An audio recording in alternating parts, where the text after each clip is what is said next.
Anin Buju band members, today is Friday, and we'll start off with the COVID statistics. And Crow Wing has 100 confirmed cases. Mille County has 31 confirmed cases.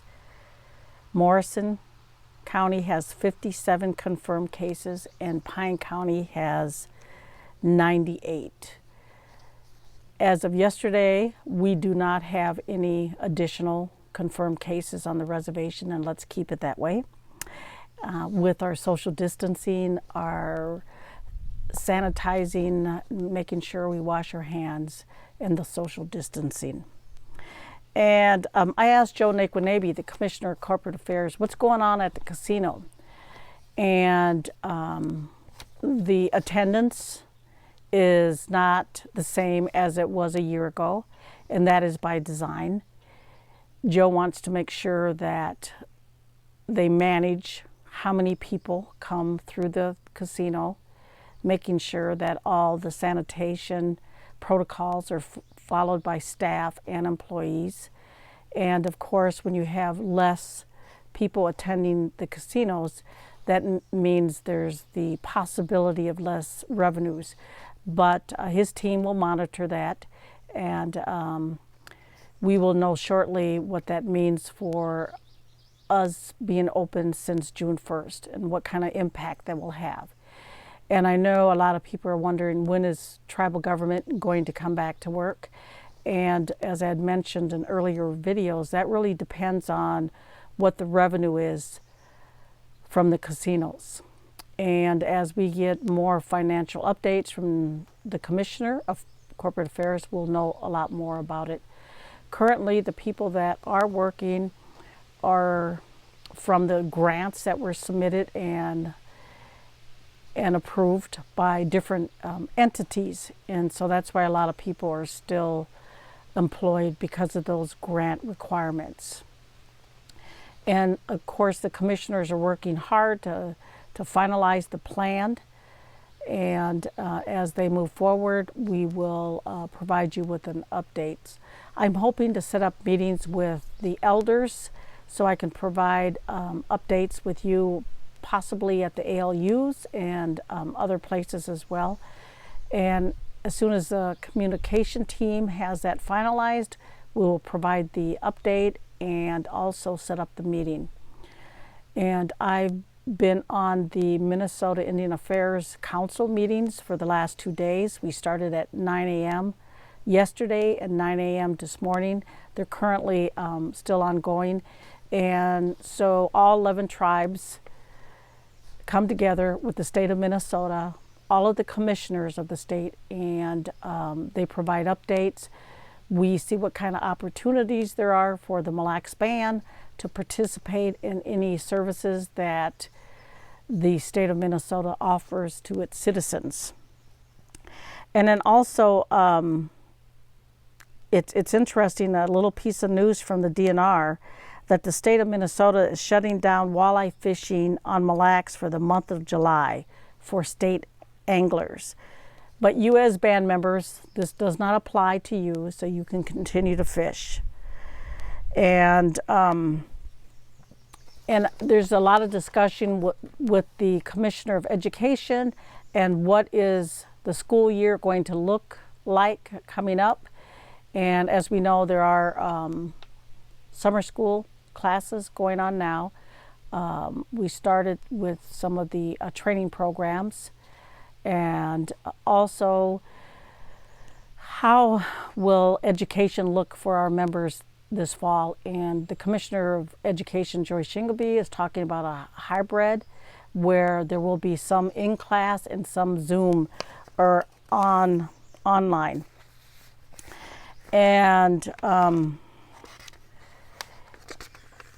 had talked about the federal government. There is that CARES Act funding that came across for COVID, this pandemic in the United States, and there was a set aside for tribes.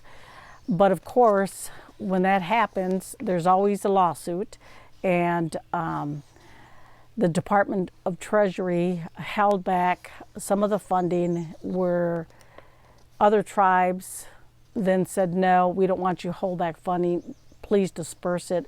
And so at this point, all of the CARES Act funding has been dispersed across the United States for Indian country. And part of the funding, and we will get a detailed funding update after I talk with the Commissioner of Finance and the Secretary Treasurer, and what that funding was used at the Mille Band. And a lot of it was used for paying the employees after we closed the casino and the tribal government.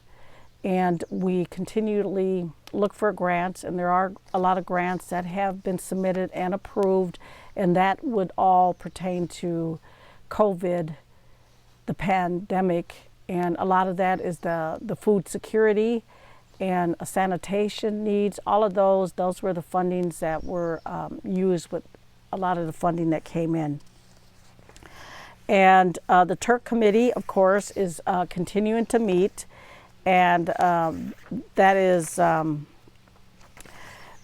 many of the commissioners, the majority of the commissioners are on that, and other people as well. And I kind of wanted to, I got some notes here, and I wanted to just repeat some comments from our Commissioner of Finance, Mel Toll. And he said that the Tribal Emergency Response Committee has been working nonstop to keep the community safe during the pandemic. COVID-19 is an invisible enemy. You cannot see it, but there is no question it is here. And it is having a major impact on our day-to-day lives. And it talks about also the Turk Committee and making sure that we do understand that that's our invisible enemy that they're working on to eliminate. And a lot of the meetings, of course, were done at the Government Center, and then, of course, Zoom. And then also to say miigwech to the Turk Committee members, because they continue to come in and work on these issues as we move forward, so it's very appreciative. And also the COVID-19 pandemic will not be over anytime soon, and the general election, the Minnesota Chippewa Tribe general election, is August 18th. And so you can request an absentee ballot from Deanna Sam at millelaxband.com or calling 320-279-0178. That's her cell phone, and also her office phone is 320-532-7586. And also the early voting will be open for regular business hours from July 13th to Election Day. And if you have concerns about going out and voting in person, again, you can request an absentee ballot. And just a couple of promotions. Michael Fahey, congratulations for the Super Stop manager. And Kelly Sam is now the Director of Marketing. And Kelly has been the Corporate's Director of Strategic Relationships for 4 years. And now she received that promotion, so that's pretty cool. Alyssa Eno, Director of Brand Strategy. And I don't know if you remember from some years ago, before she received her degree, she came on board as an intern with corporate. And so that's very nice to see that she started as the intern, went to school, received her bachelor's, has been working for the corporate commission, and now has been promoted into a director positions. And then also I had mentioned earlier that Brad Kelk and Ryan O'Brien are now the Vice President of Operations at Mille and Hinckley. And also Wendy Merle is now the Assistant General Manager. And also, there are many vacancies on the Mille Lacs Gaming Regulatory Authority Board. And so if you're interested in that, let me know. Send me your interest, and we can look at that and submit a nomination to the band assembly. And again, you can still get tax information. Your tax reporting responsibilities can be done, and there's some virtual appointments, and you can call 532-8348 to make an appointment. Have a good weekend, and I will talk to you next week. Miigwech.